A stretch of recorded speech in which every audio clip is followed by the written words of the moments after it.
Hello my dear viewers, I'm Vishwanath. మన సాహిత్యం ప్రముఖ నక్సలైట్ నాయకుడు హిడ్మాను అంతం చేసిన సందర్భంగా, అంటే ఎన్కౌంటర్ అయిన వేళ రజాక్ హుస్సేన్ గారు తనదైన శైలిలో కాఫీ విత్ అప్సర్ గా చెప్తున్న విషయాన్ని ఇప్పుడు మనం కథనంగా అందించబోతున్నాం.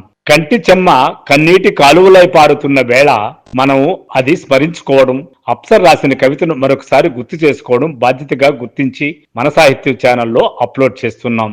నువ్వు చూడలేదు గాని జెండా అయిన ప్రతి తల తెగిపోయింది ఇక్కడ. ఇటీవల ఎన్కౌంటర్ పేరుతో హిడ్మాను, అతని భార్యను, మరికొందరు నక్సల్స్ ని చంపేశారు. విజయవాడలో పెట్టుకుని మారేడుమిల్లిలో ఎన్కౌంటర్ చేశారన్నది మావోయిస్టుల ఆరోపణ.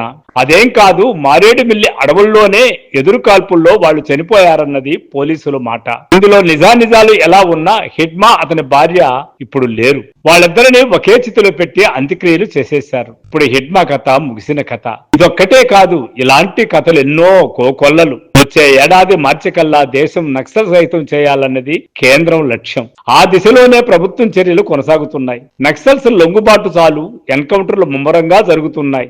ఈ నేపథ్యంలో అప్సర్ రాసిన కవితను ఈ రోజు కాపీ విత్ రజాక్ టైంలో చూద్దాం. ఎందుకంటే ఆయన ఏది విషయం లేకుండా, విశేషం లేకుండా రాయుడు కదా.